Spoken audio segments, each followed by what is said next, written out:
Diego Amorim com a gente aqui no Conexão Brasília também. A Carla Tiepo já falou que é muito boa de gogó, ela canta muito bem, então ela vai te acompanhar no resumo musical da semana, viu, Diego? Dá o tom, maravilha. Carlos, estava precisando de uma segunda voz à altura aqui, viu? Que a Michelle e o Nonato estavam desafinando muito, tá? Muito tímidos aqui. Tímidos e Olha, desafinados. eu queria começar só registrando aqui. Ontem eu falei de Lauro de Freitas como região metropolitana de São Paulo. É claro que é de Salvador. Eu sou filho de soteropolitano, passei por Lauro de Freitas tantas vezes na minha infância. É que ontem eu estava tão animado com a vitória do São Paulo que eu falei de Lauro de Freitas como região metropolitana de São Paulo. Muitos ouvintes mandaram mensagem corrigindo, era só para ver se vocês estavam atentos. Muito obrigado, viu? Lauro de Freitas, região metropolitana de Salvador, claro. O nosso Conexão Brasília de hoje, com o resumo musical da semana, eu trago os principais destaques da semana. Vamos fazer um bate-pronto aqui. Olha, ontem a gente teve uma notícia muito interessante do ponto de vista político-partidário. O União Brasil é um partido que foi criado a partir da junção do PSL com o antigo DEM. E o PSL era um partido que sempre foi nanico e virou gigante com a eleição de 2018, porque abrigou Jair Bolsonaro. Inclusive, quem conduziu essa ida de Jair Bolsonaro para o PSL para se candidatar a presidente por esse partido em 2018 foram duas pessoas, o Luciano Bivar, deputado federal por Pernambuco, e um advogado, Antônio Rueda. Eles sempre foram muito próximos, muito amigos, mas eu já disse isso aqui inúmeras vezes para o nosso ouvinte e repito, na política a amizade ela se mantém somente até quando os dois estão com poder e ou expectativa de poder. Ontem essa amizade entre Rueda e Bivar, implodiu. Recebi até uma mensagem de um recifense me dizendo: isso é a terceira guerra mundial da política pernambucana, hein? Antônio Rueda deu uma rasteira no Bivar e ontem conseguiu assumir o comando do União Brasil, isolando Luciano Bivar, tendo agora a CM Neto, que era o presidente do DEM, antigo partido DEM, como vice-presidente do União Brasil. É muita confusãozinha política partidária, mas no final das contas é todo mundo disputando poder.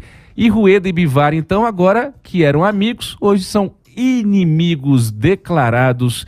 E para essa situação eu me recordei desta música aqui, ó, de um cantando pro outro. Chega de fingir, eu não tenho nada a esconder, agora é pra valer.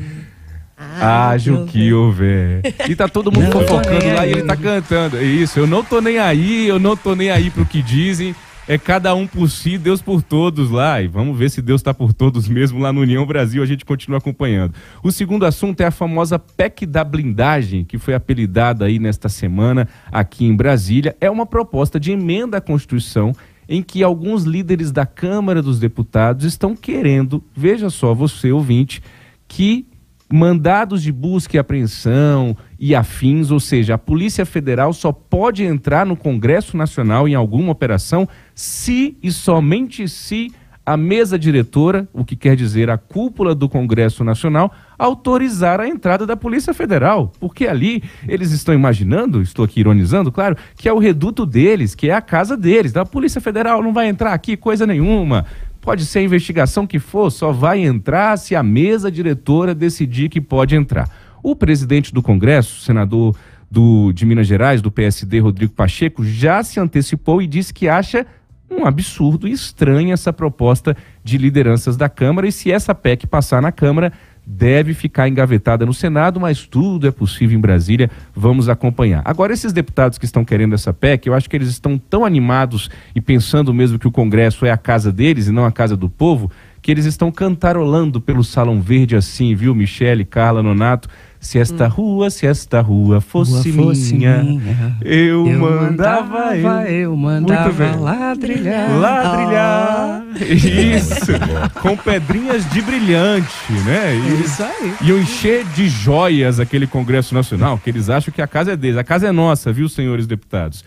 Outra notícia dessa semana é que o ministro das Relações Institucionais, Alexandre Padilha, ali contradizendo o seu colega do PT, o deputado José Guimarães, que é líder do governo lá na Câmara, disse que não vai ter retaliação coisa alguma para os parlamentares que assinaram o pedido de impeachment de Lula.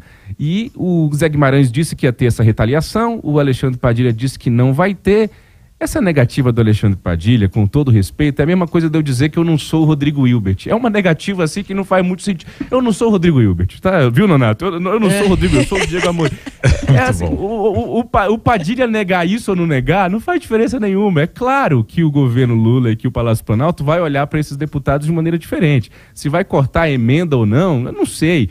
Mas dizer que não vai ter retaliação, vai ter sim, senhor, Alexandre Padilha. Se você não pode falar, eu falo por você. Vai ter. Diego, e a mesma coisa do ministro Lewandowski falando assim, não há uma previsão para recaptura dos presos lá em Mossoró. Tipo, óbvio que não há um prazo, porque se tivesse um prazo, já teria sido cumprido, né? Amanhã, às 3 horas da tarde, os 2 criminosos do Comando Vermelho serão capturados, né?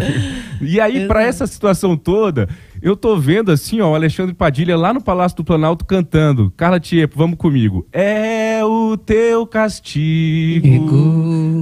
Brigou comigo sem ter porquê. Vou festejar o teu sofrer. É isso aí, ó, o garotão puxa. É isso. Você pagou com traição. Deputados da base que assinaram o pedido de impeachment de Lula, é claro que vai ter retaliação. Se eles não falam isso politicamente como estratégia, eu estou dizendo aqui como jornalista. Para a gente caminhar para o fim, o grupo de Arthur Lira, presidente da Câmara, todo poderoso deputado alagoano, quer, claro, o controle da comissão de orçamento, que é aquela comissão que define para onde vai o nosso dinheiro ao longo do ano. E aí eu fico me perguntando o seguinte, o Arthur Lira, ele é imparável, é claro que é um neologismo aqui, o Arthur Lira, ele é insaciável, ele quer sempre mais e mais e mais e mais. Eu fico imaginando o deputado Arthur Lira acordando na residência oficial da Câmara dos Deputados aqui em Brasília, na Península dos Ministros aqui no Lago Sul, e ele deve olhar para aquele Lago Paranoá, assim, que é o nosso lago artificial aqui de Brasília, e deve cantar assim, ó. Ai, quanto querer cabe em meu coração. É muito querer nesse coração do Arthur Lira, ele não para, ele é insaciável. Lula deu uma entrevista ao nosso colega Kennedy Alencar na Rede TV essa semana e o que mais repercutiu foi ele dizendo que não falou a palavra holocausto, a fazer aquela comparação entre o assassinato de milhões de judeus por Hitler, que o nome disso é holocausto, com a guerra em Gaza entre Hamas e Israel. Então Lula disse que não falou a palavra holocausto, então essa comparação não fazia sentido. Isso vale para o Lula e vale para qualquer político. Quando fala uma coisa que a reação não é tão dentro do que se esperava, aí começa um desdizer o que foi dito. Então, para essa situação toda na política brasileira, que não é exclusividade do Lula, eu canto. Eu quero dizer agora o oposto do que eu disse antes. Eu prefiro ser essa metamorfose ambulante. Ih, adorei esse quadro. Que era velha opinião formada. E pra gente concluir de vez, Michele, Nonato, eu recebi com exclusividade áudios, é uma brincadeira, claro, de Mauro Cid com Jair Bolsonaro. Vocês querem ouvir o conteúdo desses áudios? Exclusivo. Vamos lá. Mauro Cid, que foi ajudante de ordens do governo de Jair Bolsonaro, durante o governo Bolsonaro, filho de um grande amigo de Jair Bolsonaro, dos tempos de exército, ele fez a delação premiada que está sendo o resultado aí dessa investigação que está avançando sobre tentativa de golpe de Estado. Por conta da delação, Mauro Cid foi solto, estava preso em setembro do ano passado, mas eu recebi um áudio em que Mauro Cid cantou para Jair Bolsonaro assim no telefone, ó. O que é que eu vou fazer com essa tal liberdade? Se estou na solidão pensando em você. Eu nunca imaginei sentir tanta saudade. Meu coração não sabe como te esquecer. Mas aí o Bolsonaro respondeu: ô, Mauro Cid, tá ok? Se você pensa que meu coração é de papel, não vai pensando, pois não é. Ele é igualzinho ao seu e sofre como eu. Por que fazer chorar assim a quem ele ama, Mauro Cid? Com isso a gente conclui o resumo musical da semana, Michele Nonato. Maravilhoso, Diego. Muito bom. Sensacional. Arrasou, a Carla arrasou no backing vocal, Carla, tá contratadíssima. Obrigado, Carla. Volte comigo. Valeu, Diego. Bom fim de semana. Pra nós, até segunda.